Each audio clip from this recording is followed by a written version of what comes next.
record on this computer. Am I sharing my screen? Yes. Okay. Is it recording? Yes. Okay. Yeah, okay, cool. So I'm on SQL Basics. I'm going to fork this over to my personal GitHub. It's copying it over. Well, it does that. Let me open a new window. Let's see. Oh, did I already have it? I can CD into code platoon, Lima challenges. All right, I'm in here. This is where I want. I want to open this up. Oh, there it is. Cool. So I've copied it over to my personal GitHub. I'm going to git clone it. So I'm in challenges directory, which is good. I'm going to zoom in so it's a little more visible. And I'm going to git clone. And let's look here. It says SQL Basics. I'm going to just open these two up. I don't need the seed data right now, but I've got this schema. So if we read through, the README says, for the most part, you'll interact with your database by executing SQL statements. The main ones are select, insert, update, delete, create, drop. Those are the main ones. And then when we get into querying, there's like join tables. There's a keyword called join, on, like, then you get into like the mathematical operations like sum, count, average, or AVG. So cool.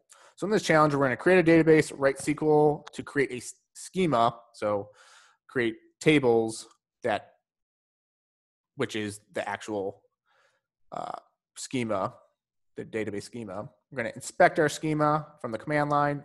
We're going to insert new records from a provided data set of seed data. Verify seed records when inserting with the select SQL command. And then we can just kind of follow through here. So let's CD into SQL Basics. I've got my create schema, my README, and my seed data. Great. So the first thing I want to do is create my database. What command, how do I create a database via the command line, a Postgres database? Create DB. Create DB. Yep, cool. So we're going to create a database named school. So let's create DB, create DB school, not school. Press enter, said create DB database relation failed, error database school already exists. Okay, so I already have a database called school. Now, so I want to delete that database. How do I completely delete a database from the command line? Drop DB and then the name of the database. Yep, thank you, Kobe. Drop DB followed by the name of the database. So drop DB, nothing happens. That's usually a good thing when nothing actually happens in the terminal. So I'm going to go up one more and say create DB school. Cool, nothing happened. I'm going to clear the screen, the terminal, and I'm going to inspect the database. So I've created the database. Now I just want to make sure that the database was actually created. Now, how do I inspect the database from the terminal? Carol, how do I inspect? What command do I need to do to jump into the Postgres terminal? To inspect the actual database, or? Yep, like from the command line. You can use PSQL. PSQL. And the name of the database, and to get the description, you can use \D. Awesome. Yep. All right. So in order to enter the database, I can do PSQL school, and it says, so now the terminal change. I've got this school, which is the name of my database, and in here I can actually just write commands, write SQL commands. And you said in order to inspect it to view all my tables in my database, I can do \D. Mm-hmm. So \D, it said did not find any relations. Okay, so that means there's no tables currently in my database. So right here, I'm just following along with the tutorial. There's no relations. So that's expected though. We don't have any tables yet. So now we want to create our schema. And I opened up the create schema. Oh, yep, go ahead. Quick. Yeah, so when you have created a database with the create DB command, and then you get out of Postgres, so you're back to the command line, is that database still there? Like when you said, school is already there, and then you dropped it. So that database is already there. So you could have just gone right into PSQL school right away because it already kind of existed, right? Yeah. Yeah. Because I worked on this the other day, just right. As refreshing. So, yep. So, yeah. Okay. And, yeah.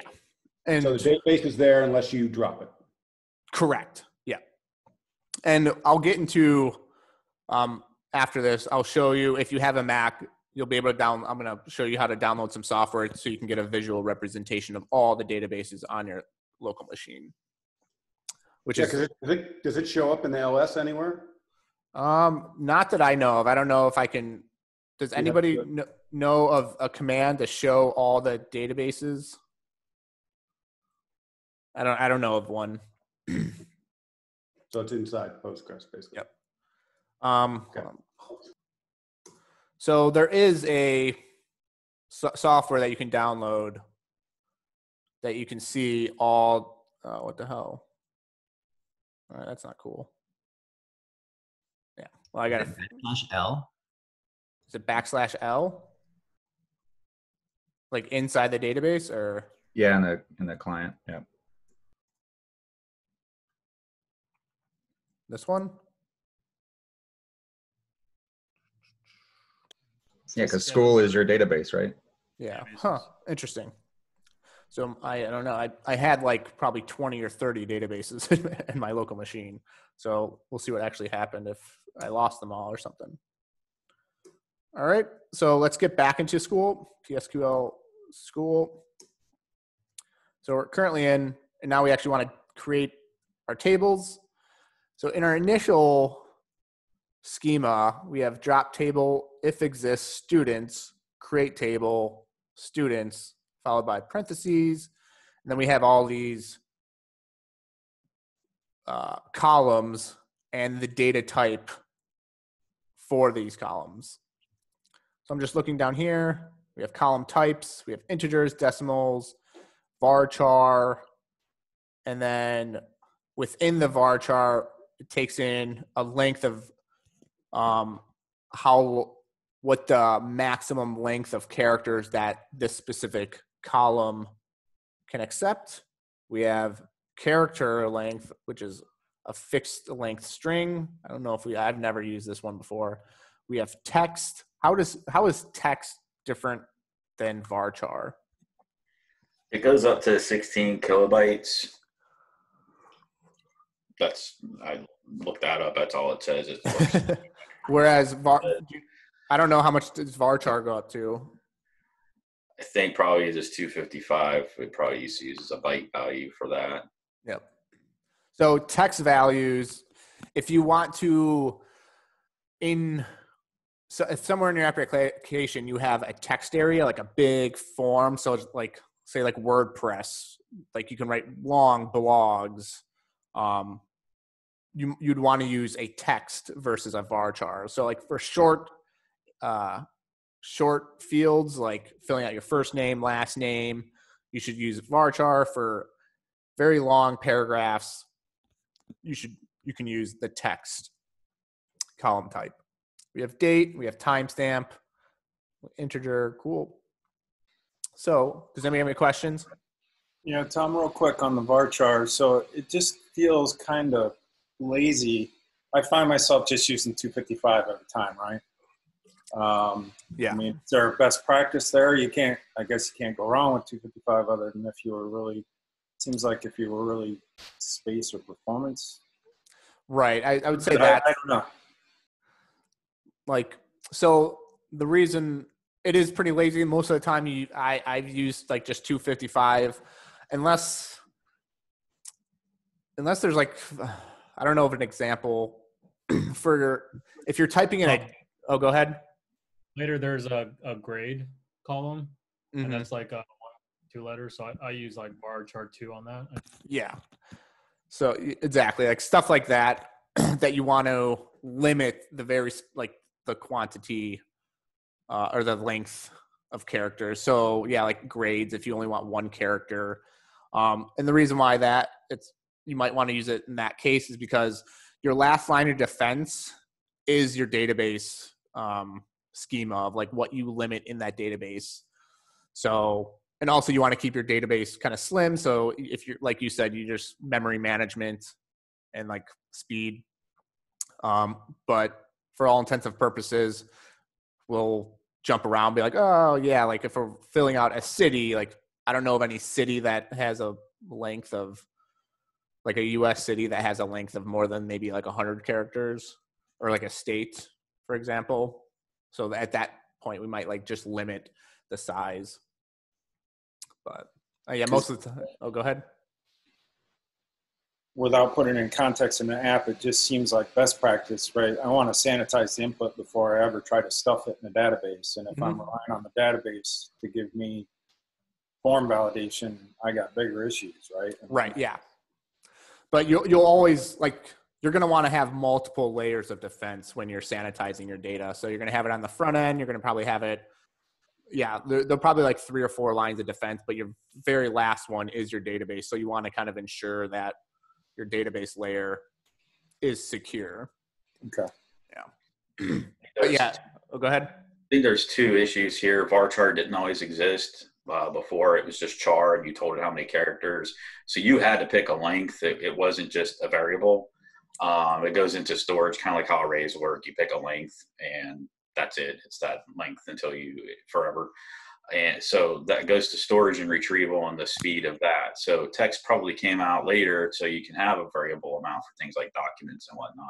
And that the size of that varies based on which database software you're using. So things that evolve over time provides the explanation as to why do I have this and how do I use it. Cool. Thanks. All right. So with that being said, I hate to flail this poor horse, but it does seem like 255 could be a bad idea if you've got a significantly large database. If I'm holding that space every time I create, for instance, a new user who's got, they could have, 5 or 6 fields that are required, and I'm stuffing 255 characters, and most of that's white space. I guess you could get penalized in a hurry. Yeah. So I try, like, for example, like if I'm filling out states or like someone's manually typing in a state, like I will like, all right, what's the longest state in the US? And like, all right, that's the longest. I'm going to keep it to that length.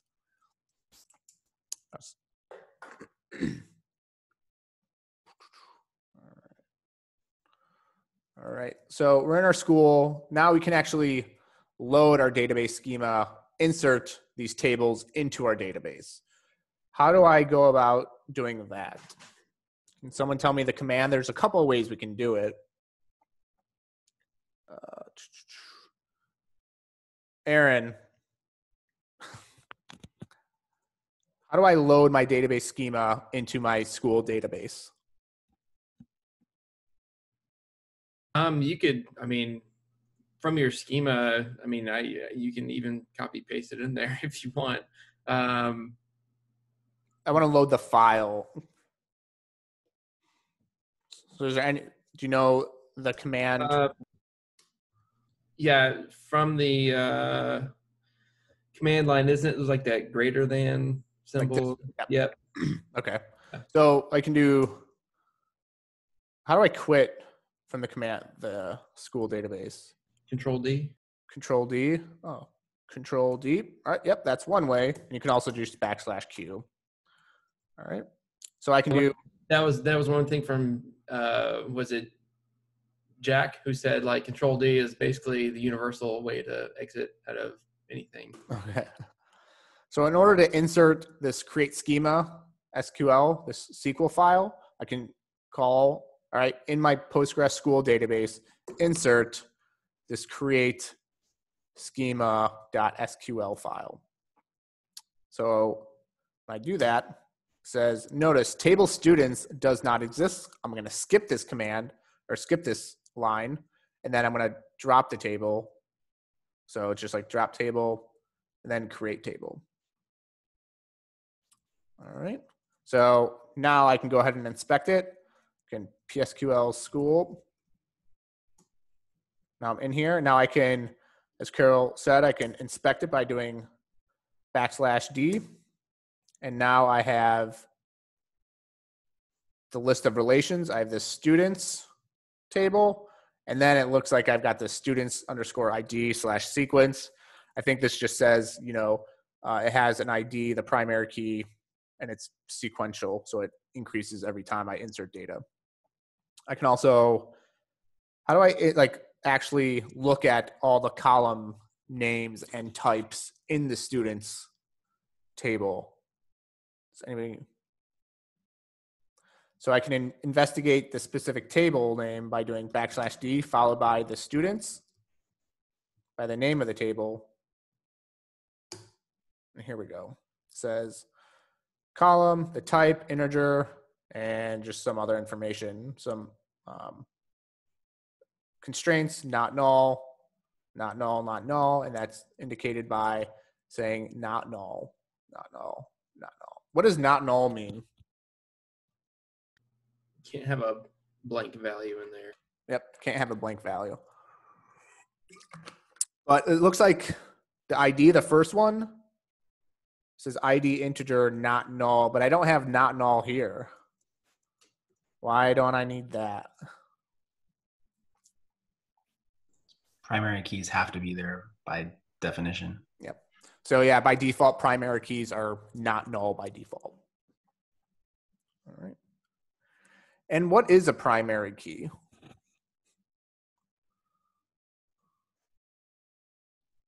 It's a unique identifier. ID. I'm sorry. I heard someone say it was Joel. I'm just gonna say it's a unique identifier for the rows in that table. Yep. And it increases every time data is inserted into it. It just adds another, it increases this by 1. So if ID is 1, then the next one comes it's 2. And you can never have multiple IDs equal one another. So they're unique identifiers to this specific role. Tom? Yep. Just to ask, I don't know, after the students, below the table, after students primary key, and then primary key in caps, what's B3 right there? I just want to know, just curious. I actually don't know what that means. I think my guess would be is it's a binary tree. Yeah, that's what I'm thinking. But I'm not 100% sure what that means.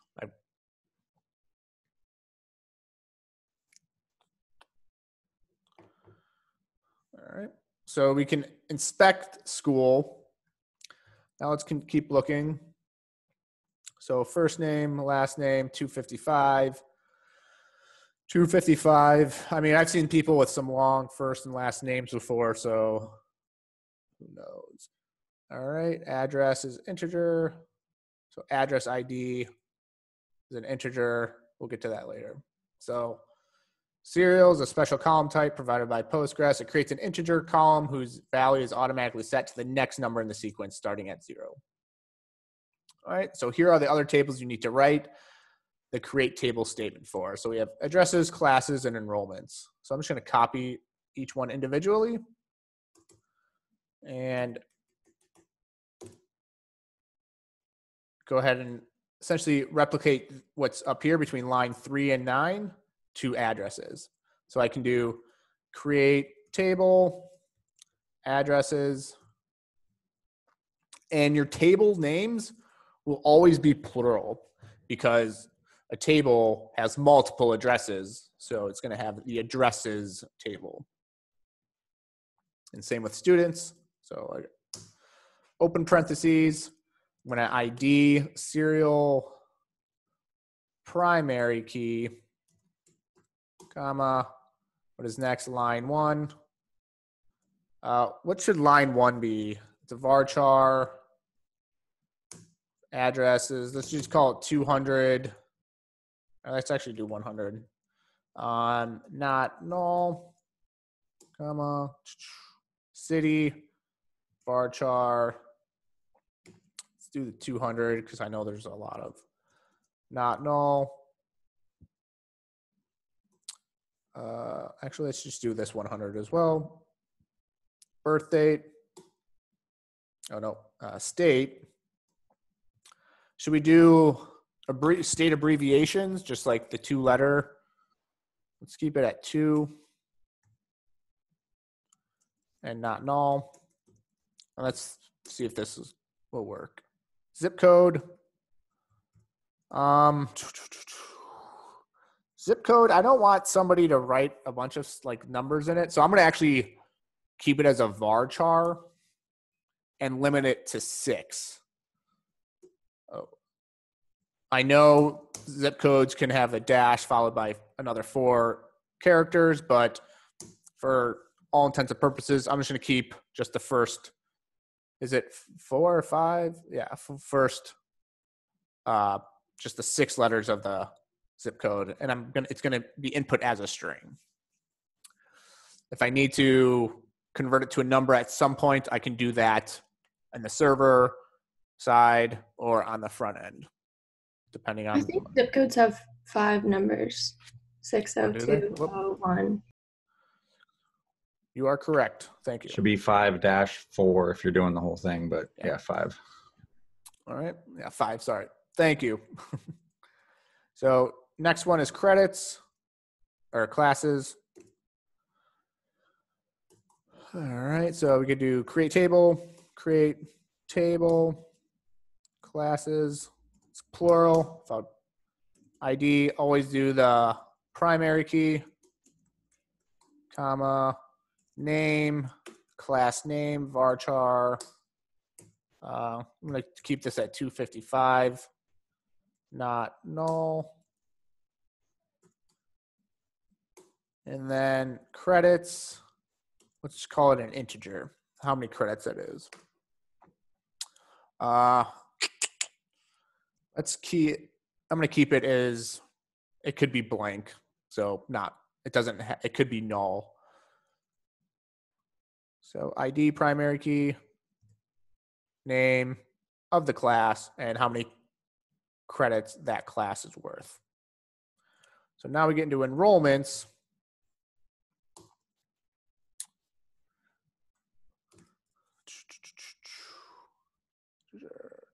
Cool.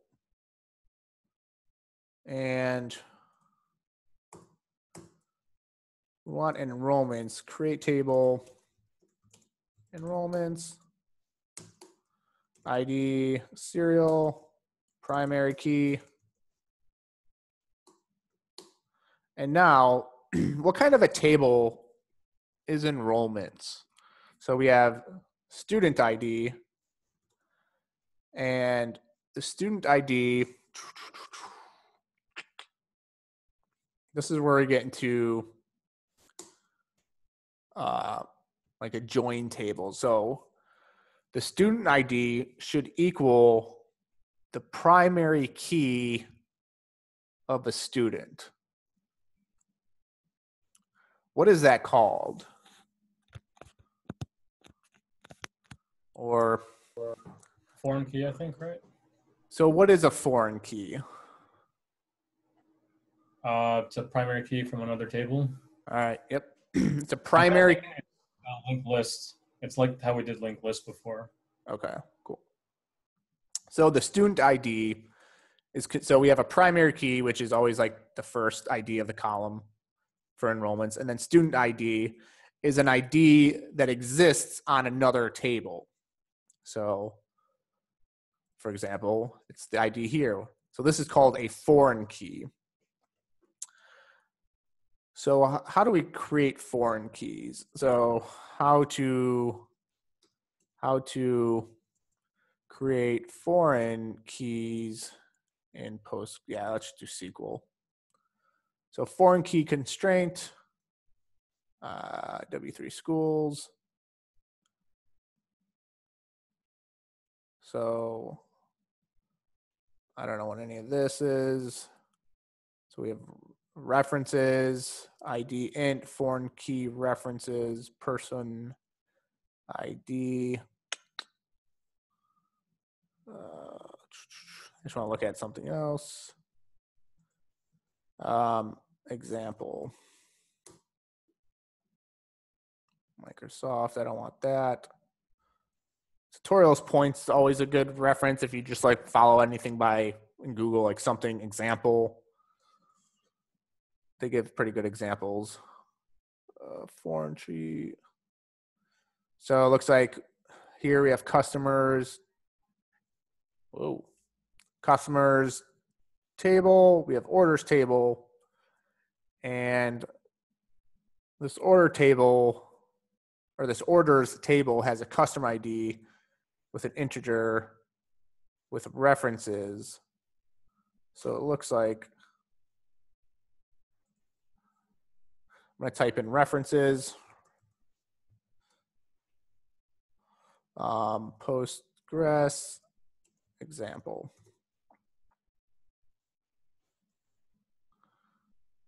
Numeric check, constraint, references.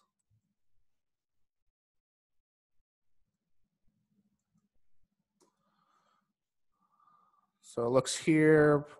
Here's one. There's 10 examples. Cool. So I'm just going to copy this.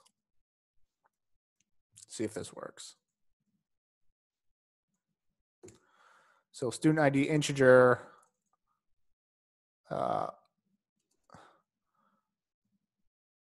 Not null, references, and it's going to reference students. And let's see. Just kind of reading here, product. So we define a foreign key constraint in the orders table that references the products table.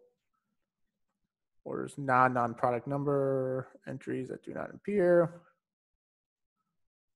So I'm just going to copy. I don't need this product number. I just need the name of that table. So students. So integer, the student ID is an integer type. It's going to be a not null, and it's going to reference the students table. Why would you not need to tell it what variable to map it to? Because by default, it maps it to the primary key of that table. Okay.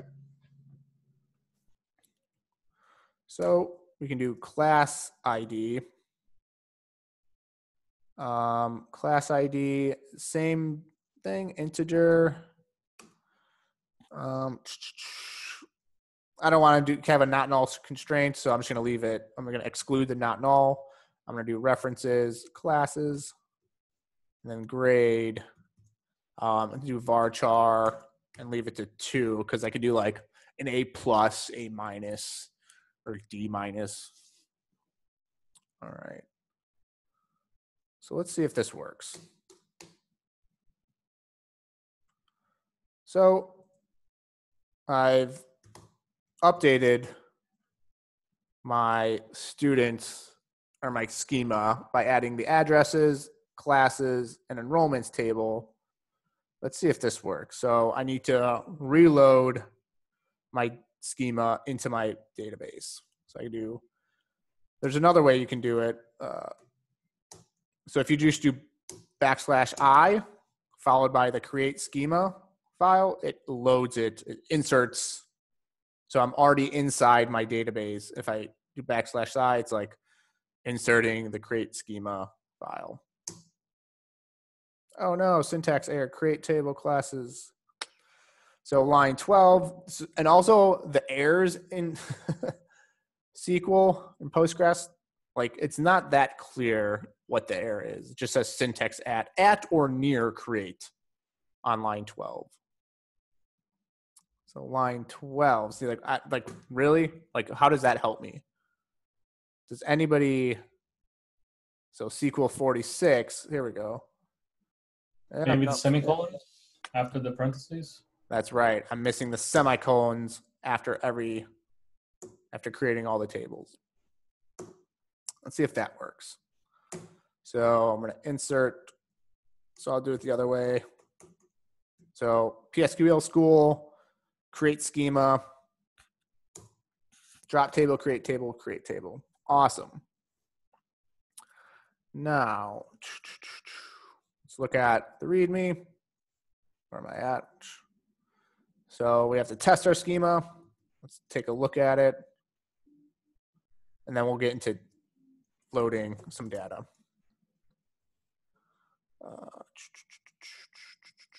So PSQL school. Should we be you did not drop all these new tables when you put them in? Anything to me? Yeah, let's go ahead and do that. Thank you. So we can drop table students, then addresses, and then classes, and then enrollments. Cool. So if you didn't have that, I think it throws an error, right? I think it happened a couple times to me. Yeah, let's load that again just to make sure. Object, oh, snaps. So here we go, we got a bunch of error relations already exist. So cannot drop table students because other objects depend on it. So it says the detail, the constraint enrollments, student ID has a foreign key that references the student table. So I can't drop the student table because this specific table relies on it. So it says use drop Cascade to drop the dependent objects too. So I don't know what that means. It says use drop Cascade. How to use drop Cascade. Tutorial. So it says drop table if exists, table name, Cascade. So followed by the table name, I'm going to do Cascade. Cascade. So what this does is kind of, it drops all the dependent tables as well.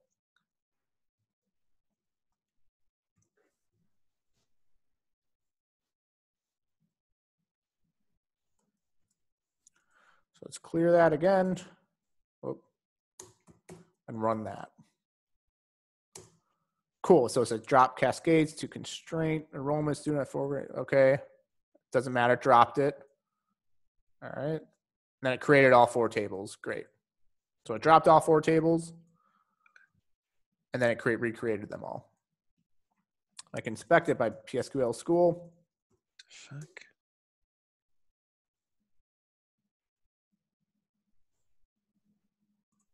Thank you.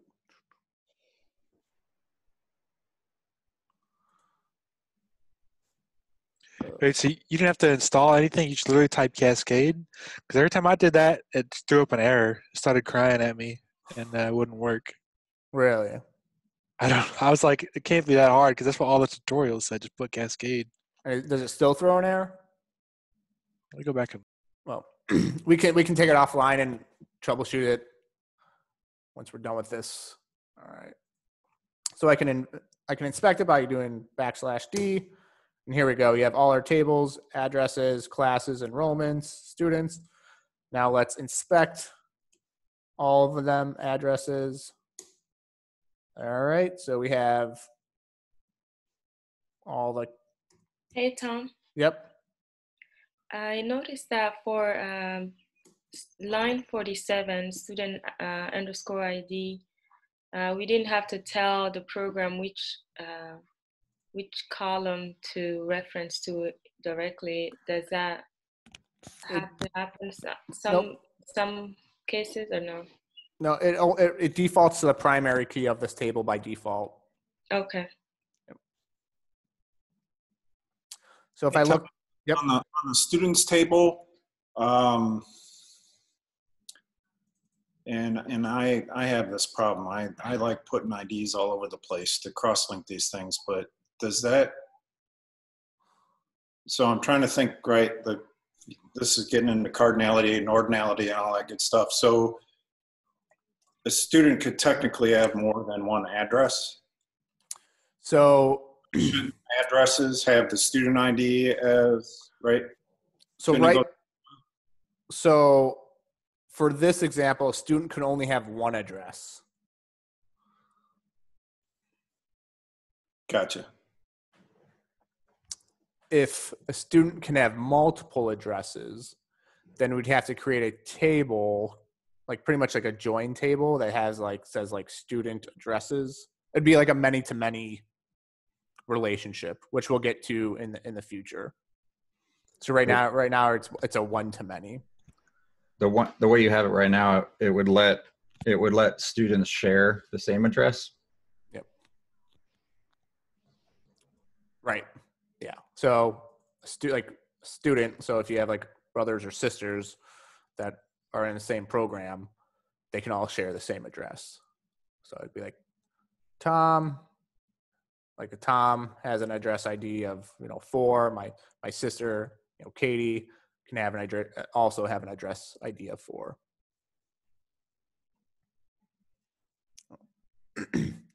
So let's continue. So I'm looking at classes right now. It says, where's classes? Varchar reference. So here's some information about the classes: integer, character, integer with ID, name, and credits.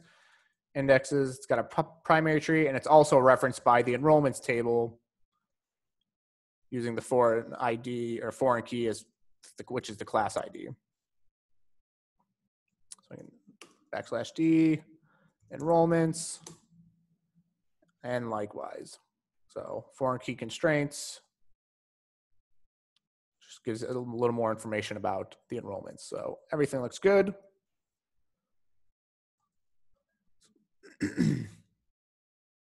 Now let's insert some data. So if your schema looks correct, try running the included SQL file, which is the C data, which should insert all this data, insert some data into our school database. So in here we're inserting a bunch of records in addresses. So insert into addresses, file it with in parentheses, ID, line 1, city, state, zip code, corresponding to, here's 1 corresponding to the ID, here's line 1, or here's the address corresponding to line 1, here's the city. And this order actually matters. So if I were to switch them around, it would place them in the wrong part of the database. So same with students, ID, first name, last name, birth date, ID, first name, last name, birth date, and the address ID. So I'm manually inputting the IDs in here now. Same with classes and enrollments. So cool. What should we make of the fact it looks like the indices all start at 1 instead of 0? Is that best practice, or does it have to be, or I think they always, I know it says it starts at 0, but I always thought they always started at 1. Yeah, so best practice when you're inserting data, have it start at 1.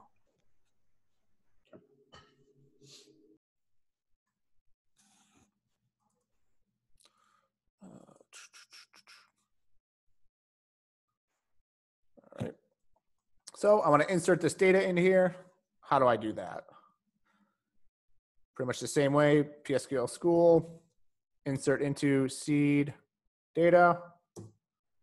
Oh, snaps. A bunch of stuff happened. It said, where'd it go? Error, value too long for type character varying 2. So let's see, varying 2, where's our, so we have grade varchar 2 and state varchar 2. So if we look over here, here are the, where is it, grades. No, so there's doesn't look like anything is greater than that, greater than 2, but it looks like state. Okay. So South Dakota, South Florida. All right. So let's just change this to, 50 for right now, and let's reload the data because we have errors in our database when we're trying to insert some data. It's not meeting the minimum requirements of the length of characters for this specific column type. So in order to do that, I can reload my database or reload my database schema by PSQL school create schema. So looks like I dropped all 4 tables, create, and I recreated the tables. If I press up twice or a few times, I can reload the C data. Let's see if I get any more errors.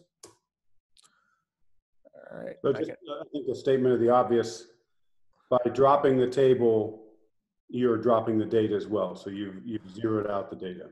Yep. So yeah. So I just completely wiped any data in my database. You'll never, like when you're actually on production and stuff like that, you'll actually never drop your entire database. When you're working on projects and stuff like that, like you can drop your database a lot when you're just, it's almost easier to drop your database and just start from scratch if you don't have a whole lot of data in there anyway. Or drop your tables, yeah. So I inserted a bunch of data. So insert 1, 1, 1. So that's like how much data is being inserted. So each row, cool. I know that Jack and Jake said what the 0 was. That's like old. It's like an old way of SQL or Postgres doing something, and now they don't use it anymore. So they just have a default 0 there. So it doesn't corrupt anything. All right. So cleared it. Now let's keep looking at it. So insert everything. So if you're choosing the wrong types for any of your columns or forgot a column, you'll probably see some errors when running the seeds, which we did. So we ended up modifying our schema, and then we also reloaded our data. I noticed in the data, it had null for if there was no data.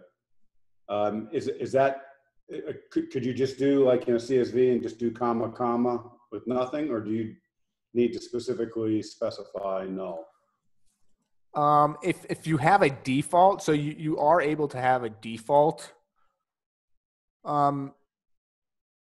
value for your column type. I would just actually put null in there unless you decide to do a default. So I can also do like, I think it's like default null or something like that. So you can actually have like a default value for your data. Gotcha. Okay. Thanks. All right. So let's actually inspect PSQL school. And it says, let's look at this again.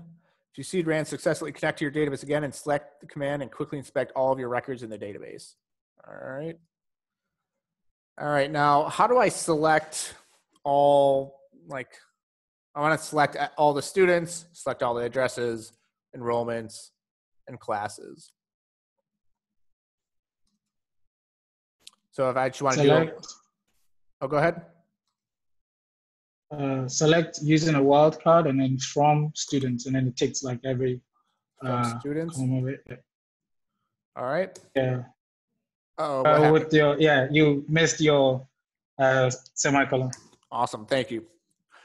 It happens a lot. Always don't forget to put your semicolon. Okay, cool. We have Tiana, Elda, Jed, Leopold, Andre. Now we can do select star from, what was it? Addresses. Cool.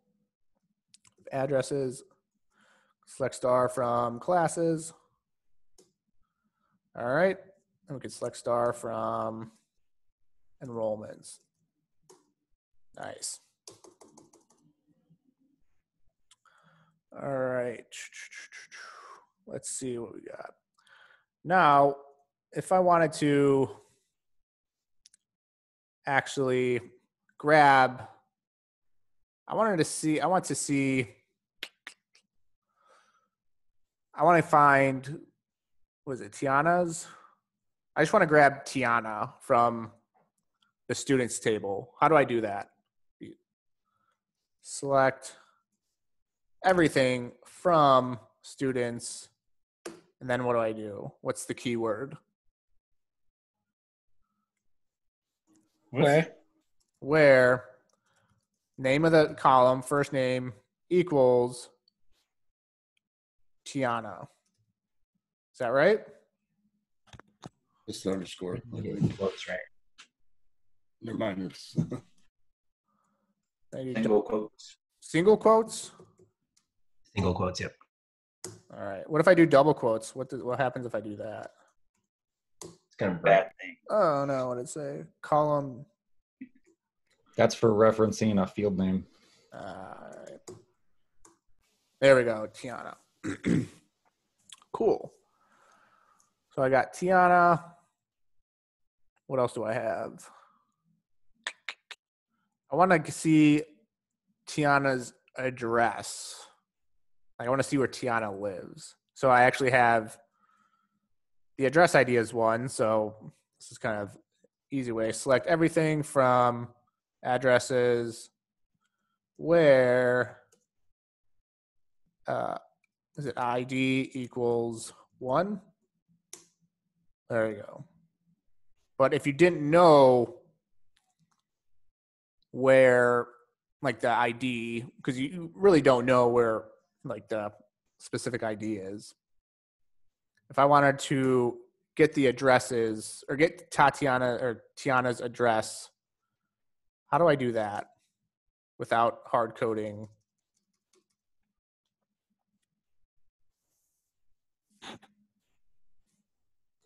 You use a join, an inner join, and a where together. Okay, so I can do select star from. Should I do addresses students. or students? Start from students. All right, starting in the students table. And then join. Join. Addresses. Where, join to addresses. All right. I keep wanting to say where, but it's not where. I want to say join on addresses where the IDs match, but don't say where. Right. Join on addresses. ID. On address ID equals students. Students.id. Yep. Students table Where? dot address underscore ID. Oh, yep. Thank you. Address underscore ID where first name equals Tiana. Did I spell her name right? Nope. Need another N. There we go. Now, what if I didn't want all this stuff? What if I just wanted, line 1, city, state, and zip code? What if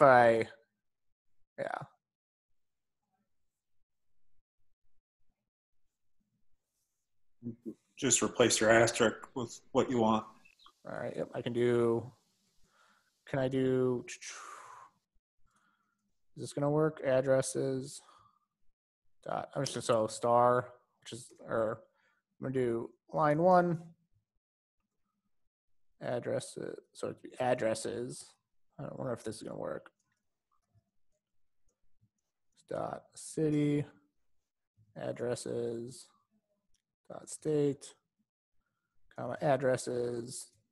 Dot zip code.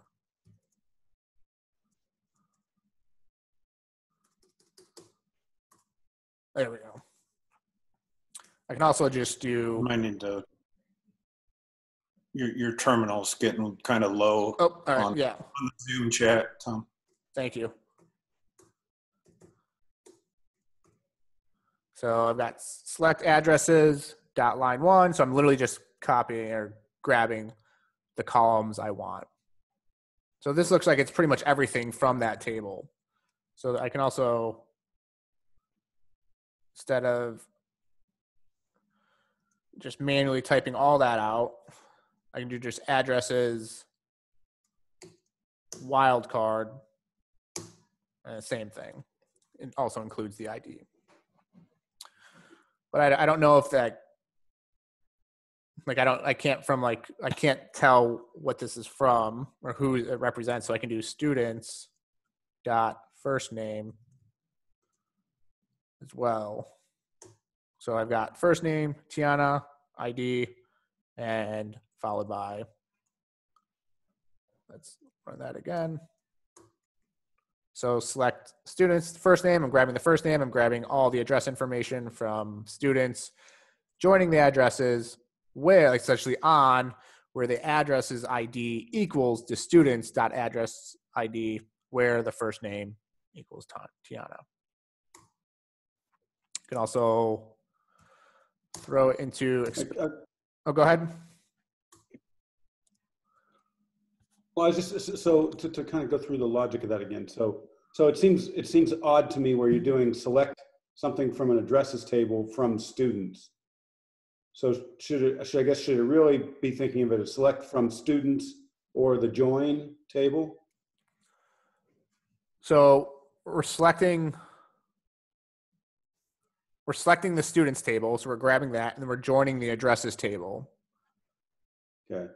And then so those are combined now. And now we're saying, where do we want, essentially, where do we want them to like interlock, or where do we want them to equal one another? Okay. In the select part, you tell specifically what table you want to come from, either an addresses dot or students dot, and then you on the on is where you put that the overlap. Correct. Okay.